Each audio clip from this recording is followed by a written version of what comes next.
Live already? We're live. Okay, so welcome to the Tuesday. Start to the T. I wish. Tuesday, May 28th meeting of the Newmarket Planning Board. We'll start with Pledge of Allegiance. I pledge allegiance to the flag of the United States of America and to the republic for which it stands, one nation, under God, indivisible, with liberty and justice for all. Sue, you want to call the roll? Okay. Brent? Present? Jeff Goldbach. Present? Jane Ford. Present. Abigail Bachman. Present. Scott Blackstone. Present. See if anyone's on Zoom. Not yet, so. Not yet. Okay. Do we have any members of the public here or anything they would like to comment on? Okay, seeing nobody's here, we will go ahead and close the public comment section. Approval of minutes from February 13th. Did everyone get a chance to review those minutes? Any questions, comments, or changes? No. Make a motion, we approve the minutes. Second. Okay, all in favor? Aye. Aye. Aye. Mr. Okay. Chair, Yes? a suggestion that we amend the agenda for item 5A, come Okay. first, before regular business. Okay. So we have, everybody should have Bill's application. Bill, I'm going to put your last name. Curie? Curie, sorry. Okay. Bill, would you? No, we'd like No, to. they don't- would Please you like stand to- up. Yeah. Would you like to stand up and come to the podium and say anything that would be helpful to people that don't know you? I certainly know you. Bill's contributed to numerous things through years in the town, has served on boards before, and was a big help when we were redoing the water and sewer regulations that we worked on together. Yeah, so happy to have you on board. Any other questions? We have to take a vote on this? Yep, so Okay. the planning board needs to take a vote on Bill's application for alternate membership. Require a motion.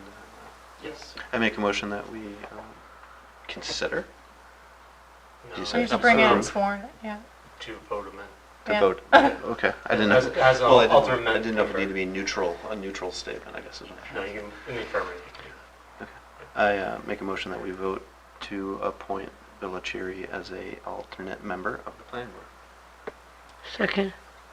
Thank you. All in favor? Aye. Aye. Thank you. Go get sworn in. We'll see you next month. Yeah. Thank you. All right, so we'll go back to number 4. Yep. Draft open space plan presentation.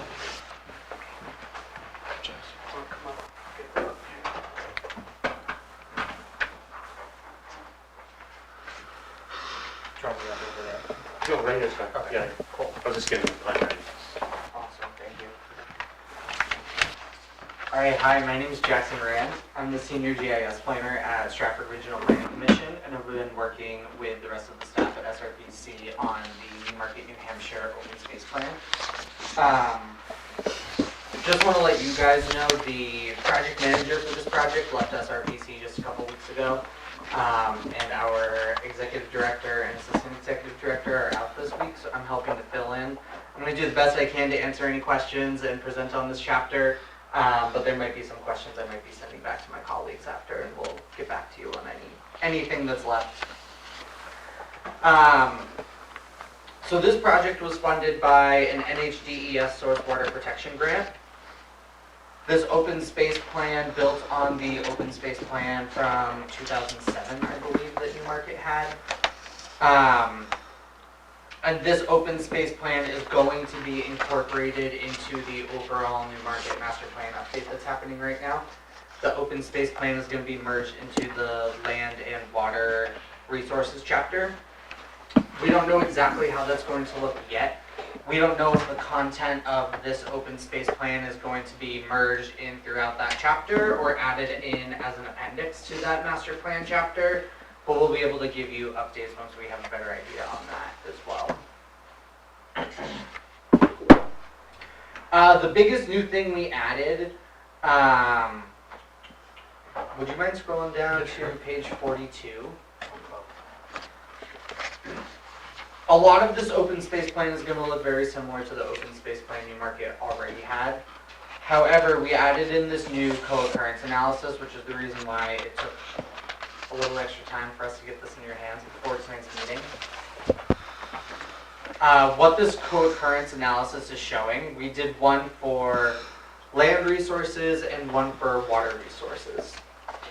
And a co-occurrence analysis is going to take a bunch of data layers, it's going to overlay them on top of each other, and it's going to produce a map of your town. This is the map. So the darker areas you're seeing on this map are areas where there were more land resources or water resources present. And so those areas that are shaded darker, we might assume would be great places for conservation in the future because of the high number of land and water resources located there. We took this a step further and we took the map that Ellen Snyder had provided us with Newmarket's top 5 priority conservation areas. We overlaid those on top of this co-occurrence map, and the 5 priority conservation focus areas that Newmarket has identified line up very well with the analysis that we've done. And this analysis goes to show that the 5 priority areas you have chosen in the town of Newmarket can be backed up with data and science. Jackson, you remember what page that's on? It should be It's on just another page 44. or two after here. It's 44. Yeah, I was like, right. 44 and another. Right here. Right. Yeah, so those pink areas are what were provided to us as Newmarket's priority conservation areas. And if you look at them on the map, they line up pretty well with those darker co-occurrence areas.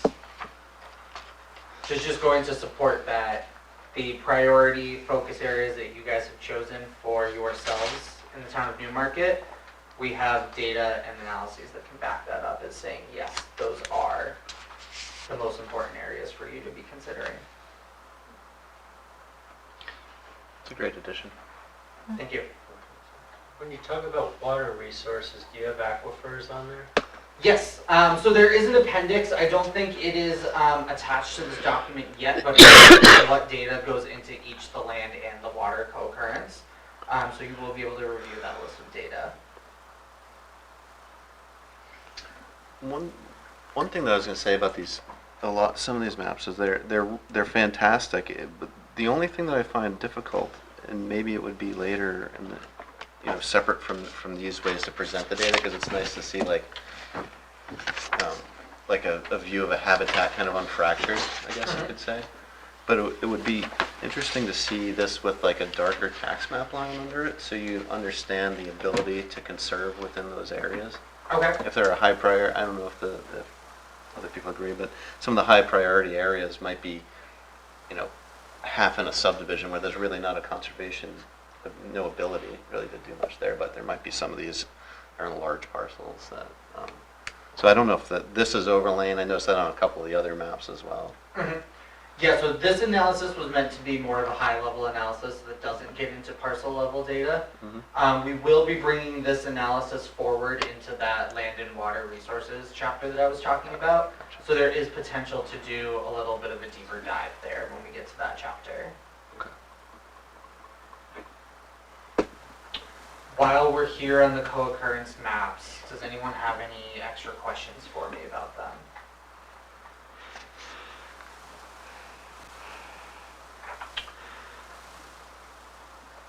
Great, just think great job, they look great.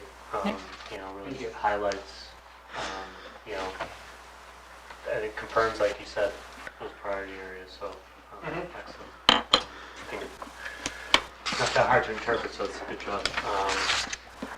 I think just a little more background too. We don't expect the board to have full comments ready because we just recently see this, but this is kind of like your first look at it, and then as we move forward with the water and land resource chapter, we'll get further refined. Probably not too much, but I think it's almost in a really good state. But any comments that you have in the next month or two would be greatly appreciated, because you'll be seeing this again once you look to ratify it in the chapter itself. So a little summer reading for you. I'll echo what Bart said. If you have any, as you go through this plan in the next coming days or weeks, if you have any feedback, edits, comments, feel free to send them to myself or Genesis, the Executive Director at Stratford Regional Planning, or to Bart. You can forward them along to us. I just want to recognize the Conservation Commission and the work they've done too, and especially Ellen who's here tonight. Ellen, if you want to say anything, you're more than welcome up and you could, great. But it was a real team effort. I thought it came out really great. There's some, from the planning board also, there's some land use techniques in there to consider as well. So it's a really comprehensive document that shows, conservation tools, land use tools, and, showcases the, what the town has for open space. We're looking to maybe add some open space. Has a new priority, a new checklist that the Conservation Commission will use in any type of land acquisition considerations. So it's coming along great. So I'm really happy with this product so far. But like I said, let's everyone take time to read it, go through it, and then we'll revisit it sometime when we put all the pieces together within this chapter. Awesome. Thank you. Thank you, Jackson. Does anyone have any last questions for me before I sit down? Okay, thank you. Please feel free to reach out if any questions come up. Okay. Thank you, Jackson. So, next we're going to review the zoning amendments for North Main Street, or at least a presentation and a review. Hi. Hi. This is Ann. I think I've met most of you, but... Here goes the mic. Sorry, Oh, lady. that's right. Yeah. You can move around with it too. Yeah.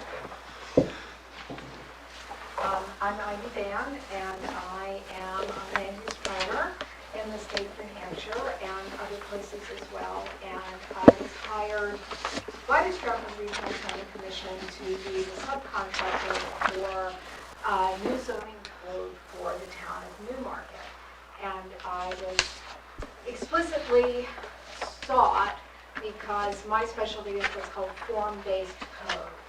And form-based code is different from what you generally think about as zoning code because typically most places in New England, most places in the United States, we're still using a code that's based on what's called Euclidean zoning, which doesn't have anything to do with the geometer. It has to do with Euclid, Ohio, which is where the court case that happened in 1928 established that towns could separate uses. So Euclidean zoning is essentially all about separating uses. And primarily the uses that they separate is all residential uses from all retail uses from all manufacturing uses. And then within residential uses, single family is separated from all other forms of housing. The problem with that is that it tends to separate everything geographically so that you're committing to a town that is wide and nearly every errand requires a car. So about 20 years ago, people began to think about, okay, the places that we love best are not made like that. When we look at the towns and villages and neighborhoods in big cities that we like best, they're not separated like that. Single family is next to multifamily, there's a corner store, there are law offices and dance studios and all kinds of things mixed together. So form-based code was a way of thinking about how can we do that without having the scale be all wrong. So form-based code says the really important thing to control is how big is the building, where does it sit on the lot, and where's the parking? Because the goal here, of course, is to produce a place that is comfortable for people. So it's walkable, it's bikeable, things are not too far apart. You, in the words of a good friend of mine, you can let your 10-year-old ride their bicycle to the corner store and buy a popsicle and get home before the popsicle melts. That's the goal. That's always the goal. So in a form-based code, we look at building types, and that's not architecture. That's how tall is the building, how deep is it, how wide is it, where's the door, where are the windows. We look at lot and yard standards. How long are your frontages? The longer your frontages, the less walkable your place is because you have to walk more to get to the next thing. And also, long frontages for a town mean that you've got more pipes and more road in front of every building. And that increases your cost. Parking regulations, how many parking places and where are they? In general, we require too much parking, and we let it be in not great places. You don't want the parking in front of the building. Nobody, when you think about walking across a Walmart parking lot, no one wants to walk across it in front of a bunch of parked cars. It does not feel good. Street standards, how wide is the street? Are there street trees? Is there a sidewalk? Is there parking on the street? Parking on the street is one of the best ways to slow traffic down. Even if there's no one in the spaces themselves visually narrow the street and make it easier. What's not in a form-based code? Strict architectural standards. I am not going to ever come to a town and say, all of your buildings have to be clapboard with a 12-1 pitch roof. That's not what we're here for. We do talk about, how tall they are and the general effect of the building, but we're not here to say your building has to look like this. We're here to say your building has to be this size and be a good neighbor to the buildings around it. And one of the ways that we do this is through building types. And you guys got a little piece of this. So this is a tool that I use a lot. It's hugely helpful. It's a deck of 50 cards. And I have decks with me after we're done with this if you'd like to have a look at all 50. When we did the workshop at the school for the master plan, I had decks there and I gave people the decks and I said, okay, quick and dirty, sort these cards. Look at the building on the front and think, is this a building that could be okay somewhere in my town? Not everywhere in my town, maybe not next door to me, maybe not, in the middle of a field, but could this building fit somewhere? So it's a quick and dirty yes, no, yes, no. And then I have them put all their yeses out so I can see them, and I take a picture of them. And I then count which buildings people liked. And we did that on the Saturday at the school, and then we did it again. We did 5 sessions that Bart arranged where we sent out postcards to people who live in the part of Newmarket that this proposed new code would affect. And we had about 50 people over the 60. And so we did it with them. And there, I didn't give them the whole 50 deck because I already knew that some of the things were not right. And some of them are not relevant for this question. Some of them are things like food trucks. So they're not going to tell us anything useful. So I gave them a kind of edited version of the deck. And these are actually photos from the Wednesday and Thursday sessions we did with neighbors. So these are all things that somebody liked, two somebodies. Next. There's another one of things that they liked. And then, go on. And then I had them write the names of, at the Saturday event, I had them choose their 5 favorite buildings and make a little flag for each of their 5 favorite buildings because they have a bigger deck to work with. And then I had them put them on maps. Where do you think this building should go? This is a map that we did also at the Saturday event, where the orange dots are where we think there could be more people, more buildings. The green dots are places where we think that we ought to be having some preservation. I have the whole big map. I just wanted to let you know that I did that. And I have to say that when I was looking at the map that Jackson showed you and showed, one of the really interesting things that I noticed in that map is that the places that we're talking about this new code are the lightest colored places on the map, suggesting that they're good places for development and that they're not specialized places that you want to preserve. So that was nice to know that we're all headed in the same way. So at the Thursday event, this is the same thing. So I had them write a flag and then put it on the map. So I can tell not only which buildings people like, but where they think they would fit. One. Next. So this is how I tally it. All the building names, how often chosen, so that I have a real sense of, what do people like, and I can look at it, and I saw, for example, people like a building with a pitched roof, and that was, that's helpful information as we work on the rendering. Oh, there we go. Please go on up to the building types, and then we'll come back to there we go. So what you'll get is you'll get a sheet, a cut sheet, for every building type that is in the code. And it'll say, this is the building type, this is how big it can be, 36 feet wide, 75 feet deep, max, total stories, 3 stories, first floor height, second floor height, you have to have 20% of windows. It doesn't say anything about what it has to look like. It just has to fill that mass. So this is an apartment house. That's one of the ones that people liked. The small apartment building is another one that people liked. And additionally, right this minute, I'm working with someone who does architectural renderings, and he's actually drawing sort of what we call a dressed box. So not just the naked box, but a box with doors and windows and porches on some lots in Newmarket to show you what these buildings would look like in your neighborhoods. I think we have one more building type. Nope. Okay. Yeah, other way. That's the end. Oh, that's the end, okay.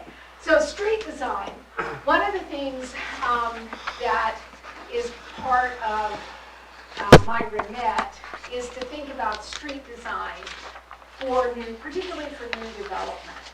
And so this is a street design that I like a lot for neighborhood streets. It's what's called a yield street, and what you'll see is that it's relatively narrow. The travel lanes are narrow. This illustration is from the National Association of City Traffic Officials. I did not make this up. This is a real thing. And what they say is that your lane widths should be 10 and a half feet at the most. So they're tight. And you have parking, and the parking is not continuous. And you'll see here at the corner, we come out so that the crossing is narrower. So that's a thing that's the style of street that I would recommend in the T4 neighborhoods as they develop. So if somebody took a large parcel and wanted to put in a new street, this is the kind of street that I think is probably going to be the best fit for it. And you can see the buildings are relatively close together, but not on top of each other. They're not giant buildings. And that was one of the things that came up over and over and over again when we talked to the neighbors. People said, we don't really care, or I don't really care how many units are in the building, as long as the building's not too big. So all of the buildings that we're talking about, except 2, are what I would think of as really and truly missing middle housing, house-sized multifamily. And you have a list of what they all are. There are two buildings that are a little bigger than that. One of them is the Main Street Mixed, and the other one is the Courtyard Apartment Building. And those are appropriate on Main Street, not off of Main Street. Those are strictly Main Street buildings. So this one and this one. This building is 95 feet long. The longest that any building that I'm recommending is 100 feet, because you don't want a long building. Again, it makes the street edge less comfortable. So anyway, that's the back, that's what we're talking about. In terms of the lot and yard standards, you have that. So the lot and yard standards for Main Street are based on what's already here, right down in here. So these are the allowed building types, and there'll be an illustration for every building type, a box that shows you what the dimensions are. Lot standards, no minimum lot size, no minimum lot frontage, no minimum setbacks, because that's what you've got now. You have to have town water and sewer, obviously. No parking minimums. Parking must be to the rear of the building. And any parking which has to meet the edge of the sidewalk has to be shielded. No drive-throughs there, and I can explain why, but you probably all know why. And you can have 100% lot coverage with low-impact development stormwater infiltration systems.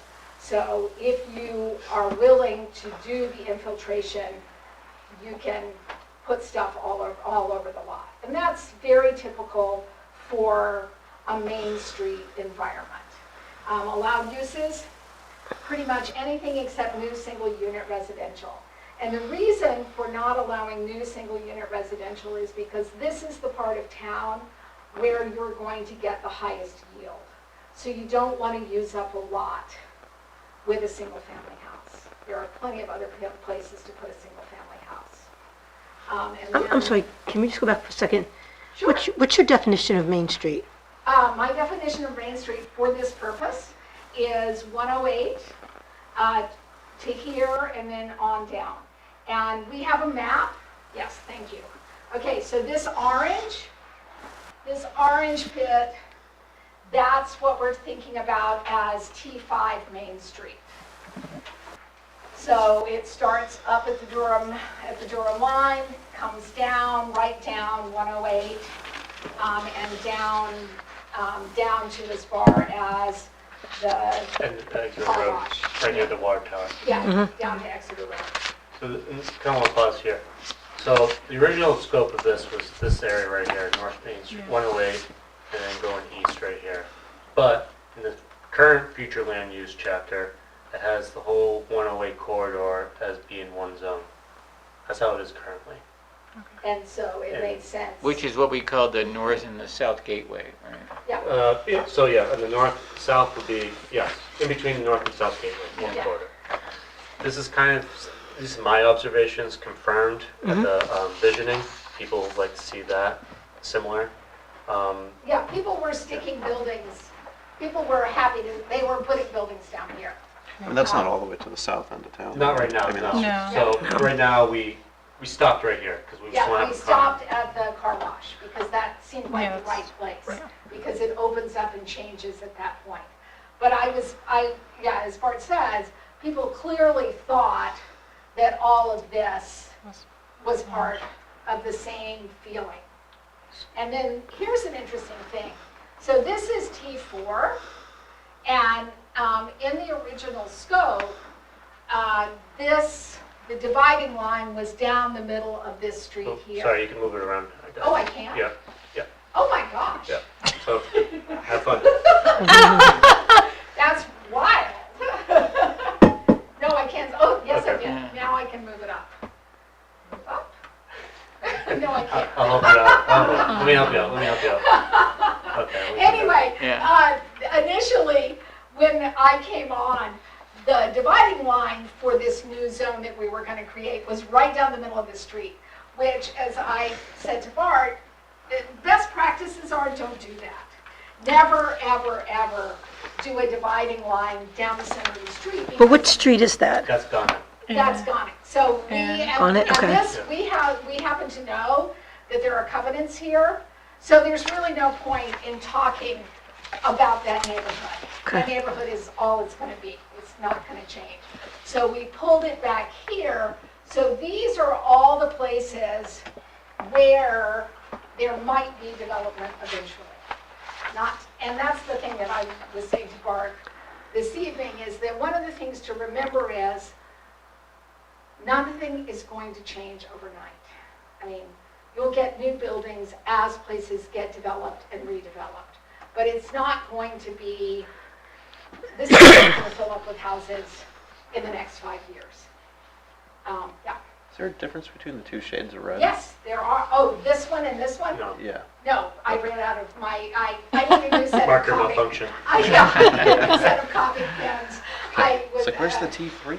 Okay. No, Well, no, that's T3. that's big later. picture. Oh. Yes, Bart would like to talk about T3, but that's not on our list for tonight. Gotcha. And as I said, when Jackson was showing us the resources map, this area is the lightest area on that resources map. So it is convenient that this is where there's already beginning to be water and sewer. So what we've done is, this is Main, obviously. So anything that fronts onto Main is T4. Anything, T5. yeah, T5, sorry, T5 Main Street. And everything behind it is T4 neighborhood. And T4 neighborhood is primarily residential. It's multifamily up to 6 units in a house-sized building, no giant buildings. And it allows some neighborhood retail, which is, the language for the neighborhood retail is exactly what you already have for neighborhood retail. And what is it, R4 that has that? I think so, yeah. Anyway, I lifted it right out of your existing code because it seemed like a reasonable way to do it. I thought this pink area from when we did the North Gateway was lots of wetlands and lots of very large tracts owned by people that didn't want to sell. I thought that was, There are wetlands there, but there's also upland. So the idea is if you have current zoning, you could develop it, but it could be a worse project. It could be what? A worse project. Okay. You can still do it based on our current zoning, so you can have subdivision. What you're going to get under your current zoning in these large parcels is you're going to get stuff that looks like this and like this. It's not going to look like the neighborhoods over here, which is what people told us they liked. And part of the whole conversation too is respecting what's there currently. Yes, You know, it's exactly. undisturbed, it's sitting there. So when thinking about this and having a conversation with property owners, we're really mindful and saying, look, this is a special place back here, but eventually it will change, most likely. It has the potential to change. So, are there opportunities to, really guide people to develop it a certain way for where to be developed? Right, so that you get a neighborhood feel like you have over here, as opposed to a suburban feel like you have on, is it Gonic? Got it. Yeah. Gonic, as you have on Gonic Road. And the other reason to do that is financially for the town. I don't know how many of you I've told this, but I tell everybody this all the time. One of the things, the only asset a town really has is the land on which it's built. That's what you got. And when you use that asset in a kind of wasteful way with large lots and single-family housing everywhere, it's fine for it to be someplace, but when you make that your primary way of developing, you're indebting the town for the maintenance of that road when the buildings on it don't pay enough in taxes to maintain it. It takes $5 a running center line foot to salt, sand, plow, ditch, and mow a foot of town-maintained road in the state of New Hampshire every year. So if you do large lot subdivisions where you've got 200 feet of frontage, you've indebted the town for $1,000 worth of maintenance forever. And, I mean, maybe it's 500 if there's a house across the street, but maybe there's not. So thinking about choosing the part of town where it makes sense to have a denser, more historically appropriate development pattern is a win for the town in the long run. The other thing is that people desperately want to live in neighborhoods where they can walk and where they can know their neighbors. And we haven't built any in 50 years. And the ones that we have tend to be the most valuable parts of town, the most desirable part of town, because there just aren't that many. So allowing that to develop over time is good for the town financially. It's good for the people who want to live like that, because right now those tend to be the expensive houses. It's one of the reasons Portsmouth is tremendously expensive, is because it has that kind of development pattern. And you have it too, and you can have it again over here. And that's the goal of this work. So, I agree with everything you said. Oh, thank you. I do. What I struggle with, and I've said it before, and I apologize for repeating myself, but I do want to make sure the community understands. One road in, one road out. Right. No, we do understand that, and that's one of the reasons that, we talk about when we build new streets, what should they be like? And one of the things you'll notice on the T4 sheet is that if new streets are built, cul-de-sacs are strongly discouraged. A street grid allows people to move more easily.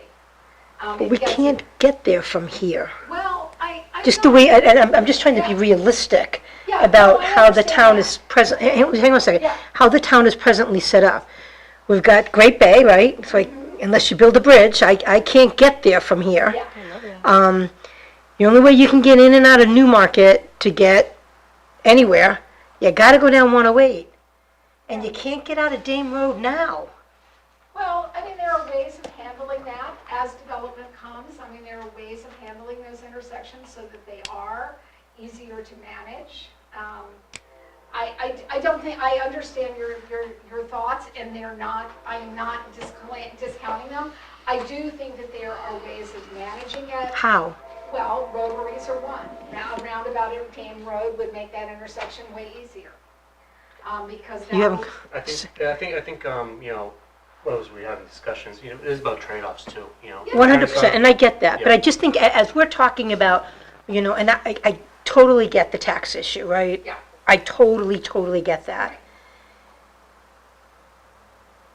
But there's only so much you can do with how we're presently configured. and that's a question that you'll have to think about over the Yeah, next I just want to make sure that we're looking to make sure we don't get hit with unintended consequences. I mean, just last week on Facebook, everyone from Newmarket, people were like, what the hell just happened? I can't get out of my street. Yeah. Because 108 was totally blocked. One thing to think about 108 is what could we do to make 108 both slower and smoother?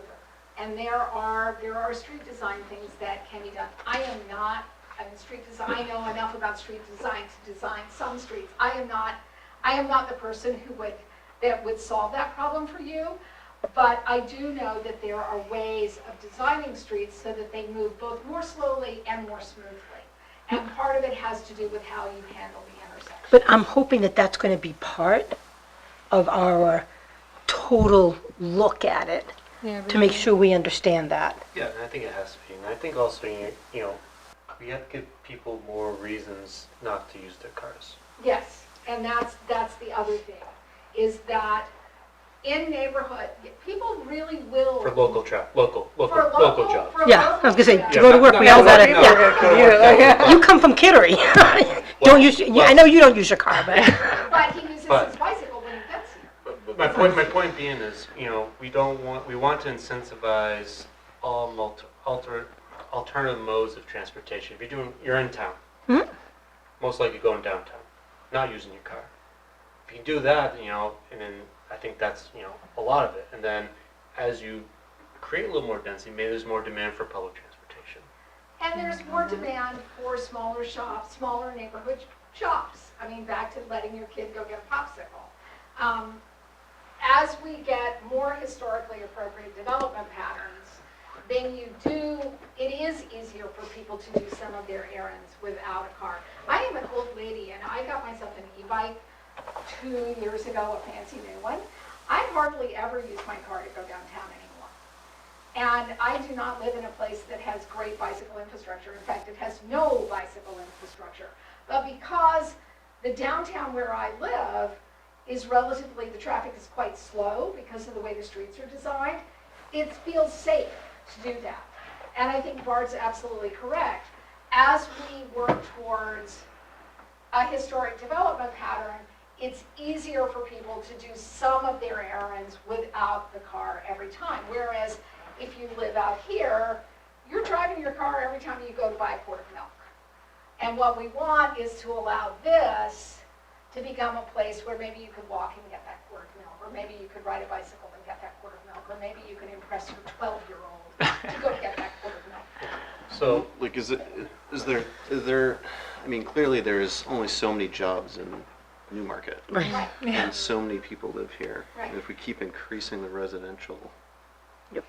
population and don't increase commercial, industrial, like, jobs, Well, it's clearly, I mean, people are going to commute, and commuting is the, Yes, like commuting. living in this town for a long time, since Yeah. the late 90s, like, the traffic is bad at commuting times. Yes. Like, at Oh, yeah. other times of day, it's really It's fine. not that And, bad. and as It's Bart almost said, so it's really but to do as with. you have a more historic development pattern, you may be able to provide more public transportation, which could help that problem. And yes, that is always a trade-off. But I think, I mean, my sense is from talking to people in Newmarket, that people, first of all, understand that. And second of all, feel like the trade-off of having close neighborhoods, having some more close neighborhoods is worth it.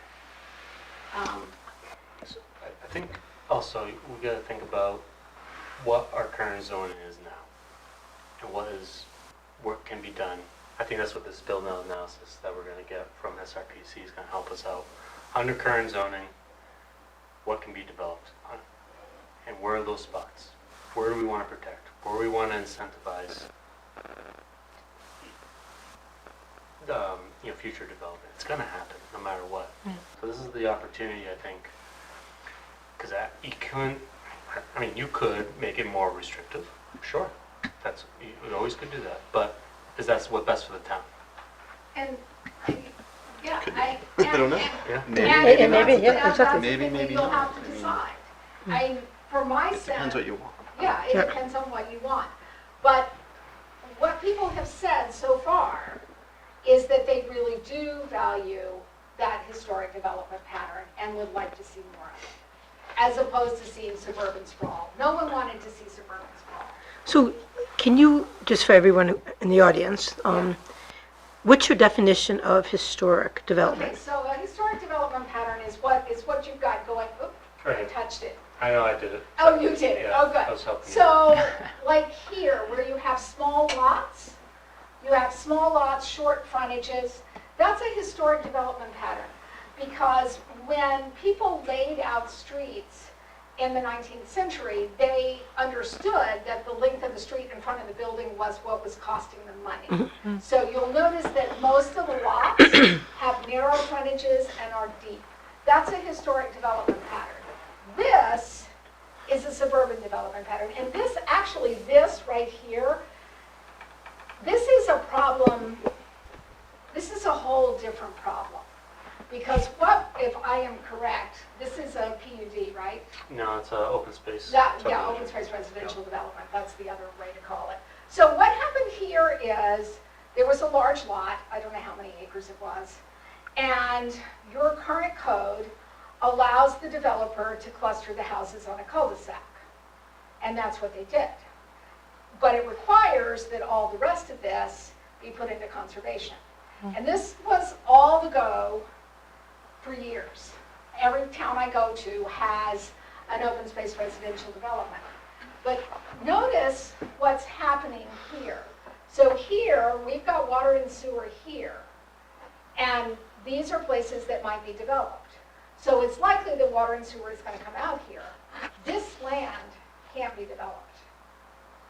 And that's where the houses should go. Because it's adjacent to town, it's going to have water and sewer in the main road. But because this was done that way, it's done, it's finished. You can't, this neighborhood cannot change. And I think that's what you want to avoid. You want to avoid making things that can't develop over time. No neighborhood should have to absorb giant change. No single-family duplex neighborhood should have to absorb a 25-unit apartment building. But it should be able to absorb some more duplexes and fourplexes and sixplexes. And this, I mean, it seemed like a really great idea at the time. I mean, that's what I was taught, is that this is what you should do.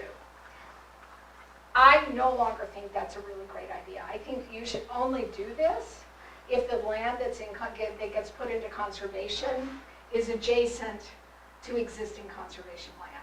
But isn't that, most of that adjacent to conservation land? I don't know if it is then, but even Isn't so. it? No? But doesn't, No, I don't think Is so. that Dane Road? Yeah. That's Dane Road. And that's That's that Boulder, this is the Boulder, this Yeah. is Boulder. Yeah. There is a small piece of trail that goes Yeah. behind there. 'Cause I walked They there. created that through the The subdivision. neighborhood Yeah. uses Yeah. along the little creek That there. was, Yeah. that was a product of the subdivision process. Yeah. Of the subdivision process. But the point is that that's a piece of land that probably could be better used. And it seemed like a really great idea at the time. And so we always try to figure out, what can we do that is not locking us permanently into something? I just want to pause here, and this kind of goes back to that that co-occurrence map. You know, you identify those areas of town you want to preserve. You identify, and then it shows you those areas where it's not as a priority based on the priorities of the town and Conservation Commission. And, you know, planning board through this chapter. So it's like, it gives you, you know, Ivy, as Ivy said, this is, this part right here, more urban part of town. You know, as you go east, yes, it gets more rural, of course. So, you know, I mean, if Gonna Drive wasn't there, it would be all rural to the Yeah. east. Right, and that's perfect. And you know, I think you should, and if I were the queen of everything, I would want the rural areas to stay as rural as possible, and the neighborhoods closest to town, to have that more historic development pattern. So that people who want to live out in the country can live out in the country. Yay them, I did that, you know, I think it's a great thing to do if that's what makes you happy. But as my, DeBart's heard me tell this story, my daughter came and testified on a bill in the State House, and she said, I don't want to live out in the country. I don't want to live in a big apartment complex. I want to live in a neighborhood where I am stumble home from the bar distance. And for those of us who want to live stumble home from the bar distance, this is where it happens. And it's not for everyone, but it is for a lot of people. And we just don't have enough of it. And Newmarket is pretty well placed to allow a little bit more of that to happen. And again, none of this is going to happen overnight.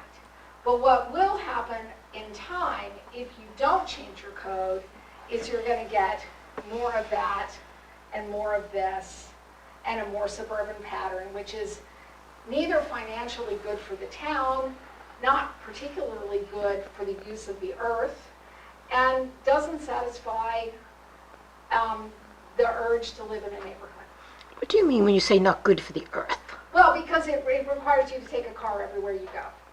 When you spread stuff out, But it allows things to be greener, so, it may, could but offset. it's an offset, which is why I think the rural district should stay rural. I think the rural district should stay rural, but Do you think that should be disallowed in a rural area? which? Open space No. subdivisions? Oh, open space subdivisions. I go back and forth on whether we should never have them or whether we should only have them under, but they certainly don't belong here. In the rural area, I think they can be a useful tool. The one problem with them is that I have to think about what's going to happen in 75 or 100 years. And if the town grows out to that edge, then we have the issue that we have here, where you have maybe locked up land that would be the logical, good place to allow growth, and you can't. So Isn't I that- would be careful about where I don't think they're a terrible tool, but I think you have to be really careful about where you use them. There's a, you know, it's an area of wildlife interface of a huge area of open space Right. in town.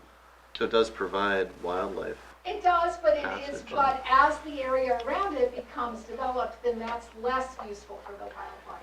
It's not terrible, I'm always a little sorry when I see those donuts in places where I know there's going to be water and sewer and development. I think the issue, at least for this area of town, is under the current zoning, they can get carved up. Yeah. And you don't end up, you end up with something that's neither the rural district nor a neighborhood. And I think that what we heard at everything was, we would like the rural parts to stay rural, and we would like the neighborhoods to grow as neighborhoods. So when do the seams burst on a town? That's a hard question. But When, how do you, I think you need to define that so you can talk about how yellow or red something's going to be. Because you're going to get to a point where there aren't the resources. We have that issue now with water, right? Right. Water, So- water we're fine. Water and This sewer year we're we're in a good, very, yeah. very But- good capacity. yeah, so what you think about is, what would you like your town to be like in 50 years? What I have heard, and what Bard's heard, is that people would like the main part of town and these neighborhoods to be the main part of town and neighborhoods. And the way the code that I've offered you is written, there's a limit. There's a height limit, for example. You can't get any taller than. So that is going to put a lid on, you would have to revisit that if you wanted to make the height limit taller. Understood.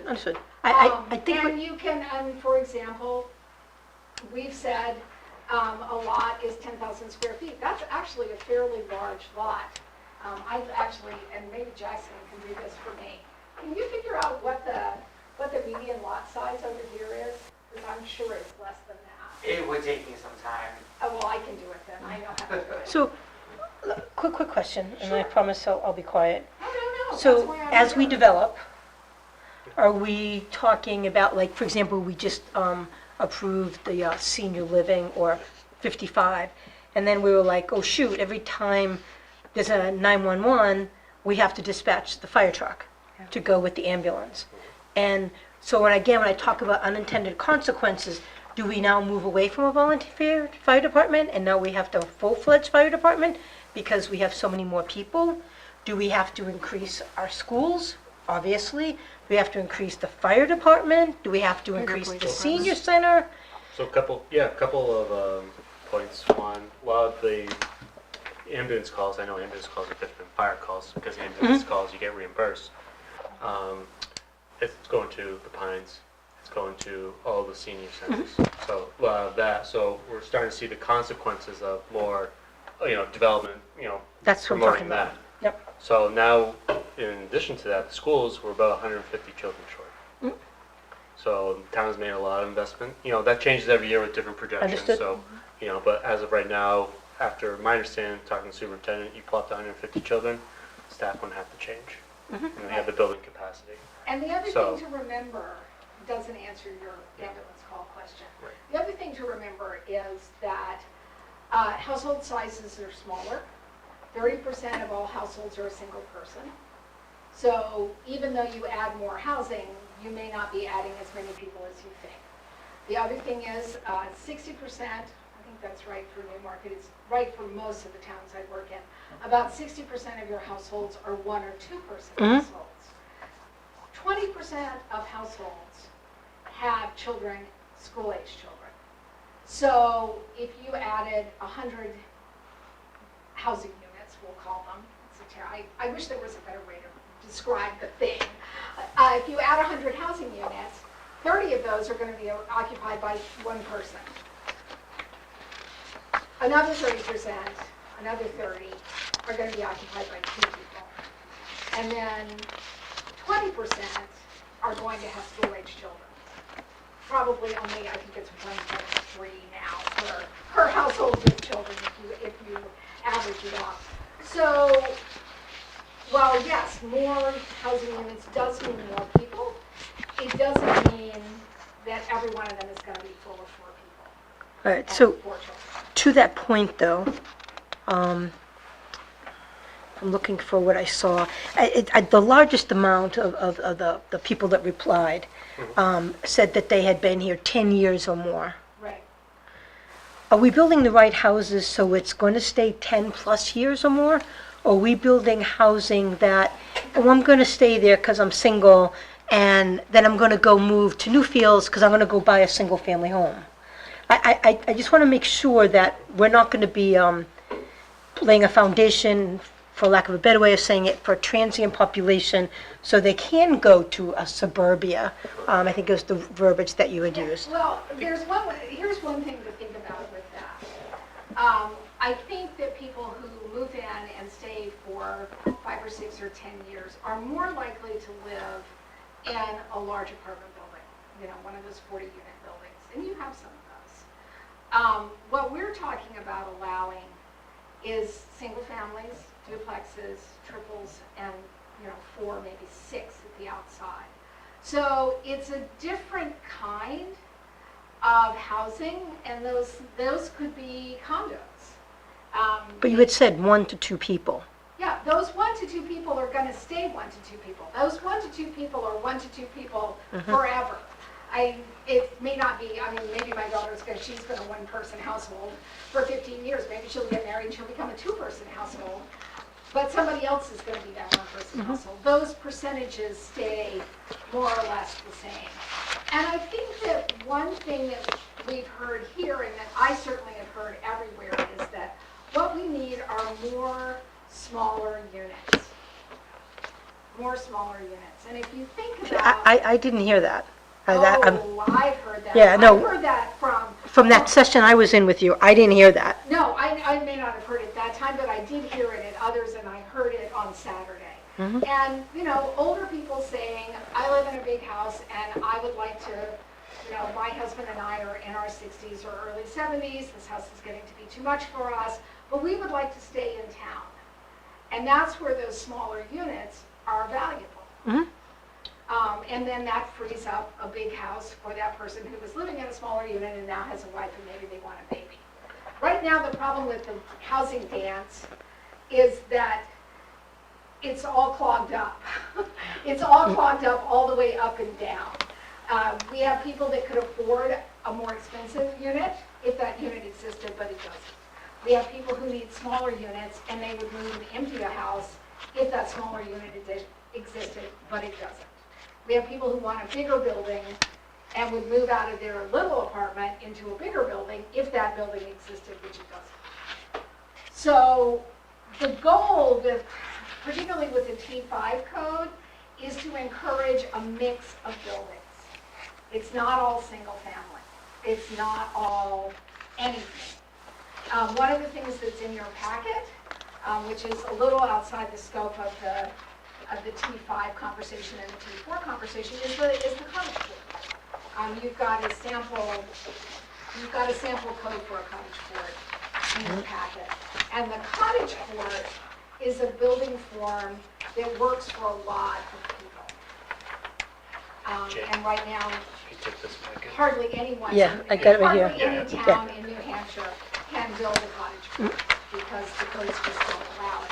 But it's a really popular solution to effective use of your land and providing the kind of housing that many people are looking for. Not everybody's looking for anything. I think that's, and we tend to view housing through the lens of, wherever we are in our life. And it's important to remember we weren't always here and we won't be always here. Can I ask a question about the Yeah, cottage sure. court? How does the parking work? On the cottage court? Yeah. Typically you park behind. How do you get there? Oh, you come up by the side. You'll get a new drawing. That's a terrible drawing. I just wanted you to see how the buildings sat next to each other. typically what we do is we have a single driveway in and with parking, single loaded parking and a hammerhead at the end. And in terms of fire, if you have a hose pull of 150 feet or less, then the fire truck doesn't have to get behind the buildings. And so that's usually in the code that says that, you want that distance to be relatively short. And depending on where it is, you could have street parking that allowed that some of the parking was on the street so that you didn't have to put all the parking on the parcel. It seems like more pavement. Maybe it's less though. There's a couple in Dover that they've done. If Yeah. I was to So- walk this section along 108, Yeah. from the start at the bottom, your southern part, to the top, I would say any change in zoning that we made we're probably talking 3 to 4 lots that would truly be affected by it. So it's Initially, not, I mean, especially as you get, once you cross the river, all of the lots on the left-hand side are waterfront lots.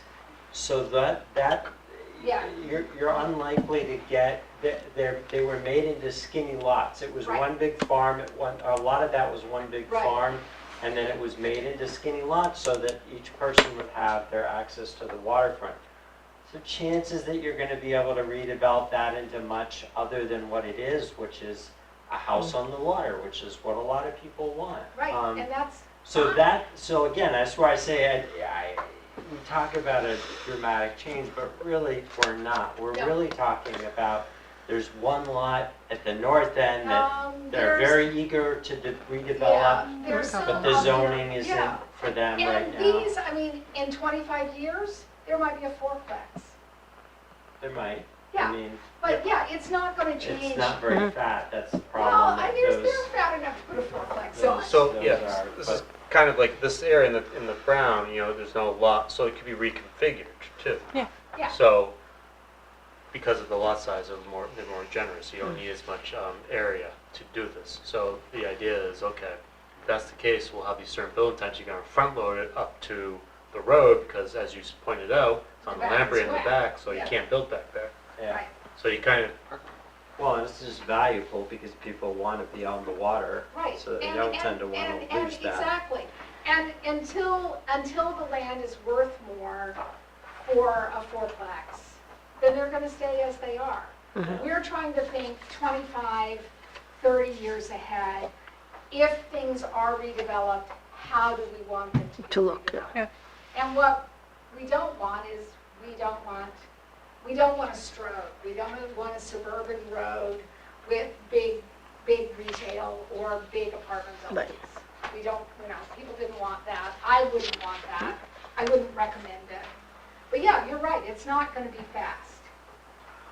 Well, I mean, yeah, I don't think it's going to be a dramatic change, but there's a handful of properties that possibly could see some development if they were allowed to, they might be zoned exclusively commercial today, and they might be able to Yeah, do a mixed development. Yeah, 2 of the renderings that we're doing are on Upper Main for those lots that could become, for example, a courtyard apartment building or a Main Street mix. Because, yeah, those are the places where they could go. What does cashometer mean? Oh, those cards that I use, let me get a deck out so you can see them. Where's that? They were Oh, developed by, here. Yeah, I don't know what that means. Those units cost a lot, or the town makes a lot from the taxes, I don't know. No, it means that that's a building that's gonna be expensive to build. Oh, okay, okay. These cards were developed by a friend of mine when we were both working for the Incremental Development Alliance, which we are now both working for again. And we use these when we talk to people who are thinking about doing some small development. And so we urge them to, to start with like the ones that have these on, that have the little golds. The gold ribbon, that's a good first project. And if you turn it over, the cashometer says, oh, this is not a wildly expensive project. Whereas this, the The cash-o meter is all the way over to the right. That's an expensive building. Okay, thank you. That's what that means. She told me that I just saw her last week at a conference, and Grayson told me that she's going to do a new set of cards that are set up for the way that I use them, because a lot of other people would like to use them that way, and she's going to take off the cash-o meter because we don't care. Okay, For our thank you. purposes. I just want to make sure I understood it. Yeah, no, that's what it is. It just means this is not a first project. Yep, got it. Do this first. Don't do what I did. Patrick, you know where Johnson's is in Newington? The, No, it's a restaurant. yeah, yep. It's like a seafood restaurant. Right next to it, like the next property over, is a property that goes out onto Great Bay, right? And they just built, well, not just, maybe 2-3 years ago, they built a big condo complex there. And everybody in the condo gets a boat slip. You know, they put a big harbor out there and stuff. So you could imagine some of these things becoming, Yeah, Well, on the other side of the river, we already had that. yeah, and I can We already imagine. had those condos with the Right. big docks down there. Yeah. If you go well, I'm just saying we down could have them here too, right? Yeah, you Well, could we have, could. you could have a, Right. you could have a kayak dock. You could put a sixplex We have one. with, you know, a kayak. Conservation property. We have some conservation property right Right, with that dock. Yeah, the only problem is those condos next to in Newington, the condo, it's you know, it's maybe a 2-bedroom unit in a big, they're like $1.5 million each. construction not what we're prices doing here. are outrageous, and Yeah. I'm gonna now make my pitch for adaptive reuse. One of the things that we're trying to do with this code is make it possible to rehab an existing building into more units. Because there's nothing wrong with market rate housing. I personally am building some market rate housing in my other life. And we need it, but we also need housing that is less expensive than market rate. And one of the ways of getting that is allowing people who have a big house to renovate it into more units. And that T4 zoning would allow that. You still have to park it, you still have to meet all the building codes, but you could make 3 smaller units. I did that to my very own house. People who came to the workshops heard me tell this story. I own a big Victorian, and when we bought it, we had 4 kids, and my mother-in-law lived with me, and we had a kind of janky apartment on the 3rd floor that you could only get to by going through the middle of the house that I rented out to whoever had told me the saddest hard luck story lately. And then in 2020, I had been carefully preparing my husband to allow me to renovate that building, and we renovated it into 3 beautiful flats. And I have tenants that I've had since the building was done, which is now 3 years. And they're delighted to be there, and I'm delighted to have them there. And that's not for everybody. Again, it's not for everybody, but it is for some people. So you want to have it as a choice. The other thing I would say is with this, whatever, happens in this area. Which area? The orange T- area? T- or the red? T4. Both areas. Yeah. One of the issues that we have currently is that we haven't done a great job of building out our sidewalks. Right. So if you look,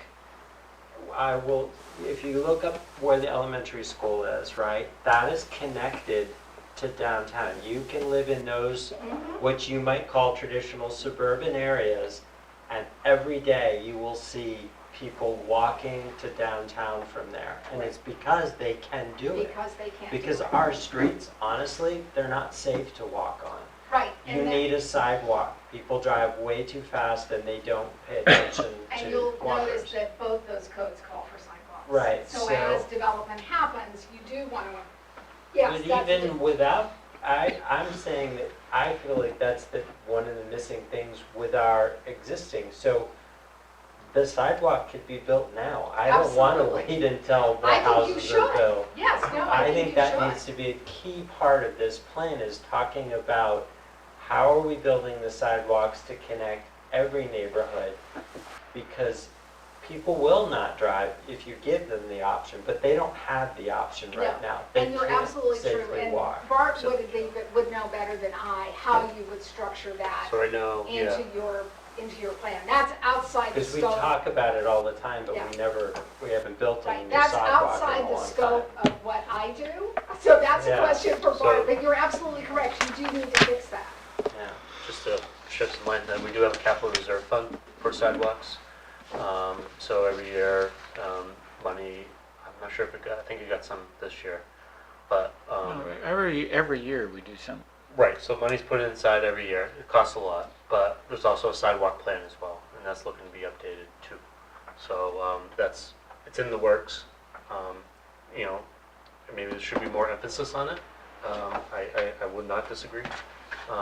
But the town is trending in expanding its sidewalk capabilities. Because, I mean, if you look at this particular neighborhood, just to pick on this neighborhood, if you're on the river side of 108 there, Yeah. and you're walking down from the north side, you run out of sidewalk. Pretty You darn can't quick. get across 108. Yeah, You can't get across the bridge on one side because there's no sidewalk. right. So we trap a lot of people up there. It's And also that's not, not- it's also anywhere. not the town's land, that's state land. Yeah. The and bridge. No, that 108. 108, 108, my understanding is that you're working to take over 108, and the sooner that you can do that, the better off you'll be. The other thing I will say, and Bart knows this, there is money available in whatever the current version of the ARPA is for pedestrian infrastructure. So I'm the Stratford Regional Planning Commission will know how that money, how much money there is available in this part of the state and how you can apply for it. I know that in Southwest, there's every year there's you put in a proposal and there's about $1 million that gets dealt out to one town or another to do pedestrian and bicycle infrastructure. So I would look into that, because yes, you were absolutely correct, and people told me that.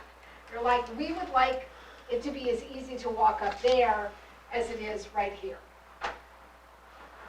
So would you be opposed to putting in additional parking downtown? I'm not convinced that you need it, but I wouldn't oppose it. I really, here's what I would say. If you're going to build a parking structure, you should be sure to build it in such a way that it can be repurposed for something besides a parking structure in 25 years. So don't build a ramp which has 7-foot ceilings. Build something that comes up and is flat and has 9 feet between the deck and the roof, and then 9 feet between the deck and the roof, so that that building can be repurposed when the time comes. Also, Because you think in 25 years, I think in 25 the years, need for parking will go away? I think that there will be need maybe for less parking, and as I will say, As the population grows, so the I parking will- is going to fall faster than population growth. I think it might, and here, particularly in the downtown. And here's, the other thing I will tell you is that every time I come to Newmarket, I park right there on the main street in front of the mills, and I have never not been able to do that. So there's a guy that Bart knows called, his name is Donald Shoup, and he knows more about parked cars than anyone. He says that all the other traffic engineers, he's about my age, we're studying, driving the cars. And he's like, well, where are the cars when they're not driving? So he wrote an enormous book called The High Cost of Free Parking. And and you guys are about to do a parking study. And I'm sure that whoever does your parking study is going to use the tools that he developed for figuring out, do you need parking and where should it be? And how much should it cost? Because right now your parking is free. And that makes a difference. What you want, in my town, there was a lot of talk about, oh my God, we need parking. So we have a festival every year called The Thing in the Spring. And I sat in front of the town hall in Peterborough where I can see down Main Street, down Grove Street, which is kind of our main commercial street, and then up Main Street. And the Shoup test is there an empty parking place on both sides of the street in every block? And if there is, then whatever you're charging for your parking is the right amount. I sat there on Thing in the Spring Day, the busiest day in town, and we passed the shoot test with our parking free. So we clearly don't need more parking. So that's the kind of thing that whoever does your parking study will be looking at, is should you be charging for your parking? Which will push people who are not in a hurry to park a little further away. I have not done a parking study for you, but I would be surprised if you were desperate for parking. But you might be. But somebody, that's a thing to think about.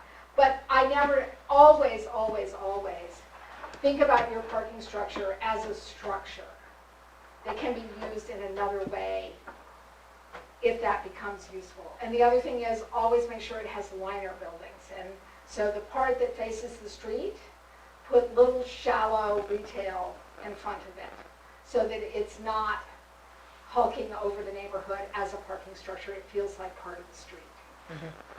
And now I provided you with a lot of extraneous information about parking structures. But I feel very passionately about parking structures and how we should use them. They're not a bad thing, but we need to be careful about how we do it. Okay. Yeah. I feel like I have talked forever. So part of this question, as I mentioned earlier, is first this is the region of interest that we're looking at, and then since we're here already, our current master plan calls for Route 108, so North Main, Main Street, Exeter Road, part of South Main, be looked at as potential rezoning areas. Is that something you want to look at too for this exercise while we're visiting this north end of town? And because it has some, at least logistical, from a zoning code standpoint, changes that would need to be done that would take a lot of time. So, not necessarily a lot of time, but for me to reorganize in a way that makes sense for a final draft. Right, and the other question is, this little pink area here, Right. that probably should be T4. Because right now, what's on the ground doesn't match how it's zoned. And the goal is always to make what you've got on the ground match the zoning on top of it. So what we do, since we haven't reached out to these folks Is do that. necessarily, is reach out to them and do Yeah. the same thing. Yeah, I think you have to. Yeah, Yeah. so that's what we do. So that's why we need guidance from the plan board. Is this something that we pursue right now? And we go down that path while we're here? Or do we pause and wait for see how this, what kind of resolution happens here? You did not ask me, but my Right. advice is to do it all at once. I think it's easier and cleaner to, and it's easier to explain why you're doing it if you talk about it as the whole thing. Yeah. This is maybe an ancillary point, but right now, how far does water and sewer go up? Does it go all the way up to Durham line? I think water goes far. Yeah, Sewer the water too. goes, I think Yeah. that does. Yeah. It just doesn't go, I think it goes in the Lamprey Street area Yeah, here. you've got water and sewer Here, and I in think it actually here. goes out And the where road does, too. Yeah, it comes out here. and sewer goes all the way up? So and there's a this- pump station right here. And I Yeah, think it sewer. goes out to Moody Point. So Yeah, the ask Val. sewer is all out here. it's there. But does sewer go all the way up 108? So I believe it Yeah. does, Yeah, Okay. that's what I remember. That was part of the reason that we did it this way, is because my understanding was that it did. Put it this way, it's definitely across the river. I have to confirm the exact extent, but for the majority of 108 and then into those Ham, Lamprey Street areas, it's there. And then I believe it's down Bay Road as well, probably till Smith Garrison. But I want to say it goes to Moody Point too, because there's a lot of work done. I think you Yeah. told me Yeah, I that. thought we extended Yeah. it Right. out there. Right. So it goes out down Bay Road to Moody Point. Another reason why this is the logical place. I'm okay with it, but I don't know how, you're Yeah, saying the it's a work lot more part. work. Yeah. Well, the only it's question I have. no, it's not necessarily the work. It's just more to consider, more to change, more to rearrange. Right. Because we're also be consolidating zones out of this. In the long run, it makes more sense. Right, so the idea, the approach would be you would go, eventually we would phase out the M's and R's and it would be T5, T4, T3, T2, T1. It sounds like you're trying to take an area that is generally what T4 is. Yes, yep. And turn it into T4, just in case they tear some buildings down and redevelop it Yeah. in the Right. future. Yeah. Yep, And yep. also, well, with T4, there's opportunity for development. I'm talking about the, Oh, I'm talking about Do the south end. Oh, down here? So Yeah. here's Yeah, the that problem area here. right there. Something happens to say, these are all non-conforming, Yeah. basically. Mm, current yeah. zone. We could make them So- conforming, which is better for the people who live there. Part of this is bringing a lot of lots that are non-conforming into conformity as well. Yeah. Because of how they historically were built. And that's a problem every town I live in. That, you know, you have areas that people just said, okay, this is what the rules are, even though it had no basis in reality. What does this do to the industrial park? Nothing. I think it Nothing. doesn't reach it. Yeah, it doesn't reach Forbes. It doesn't go that So- far? It doesn't go to the No, Forbes, no. just the car So wash. the- so Forbes the- is Just to the further. car wash, Yeah. right? Just Right to the car. Okay, So perfect. All right, the thank you. Future land use plan called for abutting lots on 108, for the most part, besides the industrial park, to be rezoned, considered rezoning. So that doesn't change at all. Okay, I just want to make sure. And this is just, you know, in front of you, this is just kind of, you know, give you a general sense of what we're considering. This will be refined to meet our current code's definitions and whatnot. Yeah, So this is just to give you a general sense of the uses there. So, you know, as we go I'll further work in with here, we'll, Bart to make sure that it matches, you're right, so that you don't have to change every definition. There will Exactly. be some definitions that will need changing, but let's change as few as possible. right. So if you think of where the medical buildings are, so if you're going down 108, Yep, past the train track. yeah, down here. Yeah. that's This, where, this is the rec center. okay. This big one that sticks in the back. So here Yeah. is 60 Exeter Road. Yeah. This is Yeah. where, and then this is the housing authority right here. Yep, so that doesn't change that medical area either, in that little abandoned lot right next to it. So that would become T5. So already it's either, so the current zoning Yep, right there is M2A okay, or M2. So it's already highly zone dense. It's already dense, yep, Yeah. okay, So basically we're consolidating at least along 108, Area of South, this part of South Main, right here. Yeah. That's another question I want to have. Does this neighborhood become T5 or should that be T4?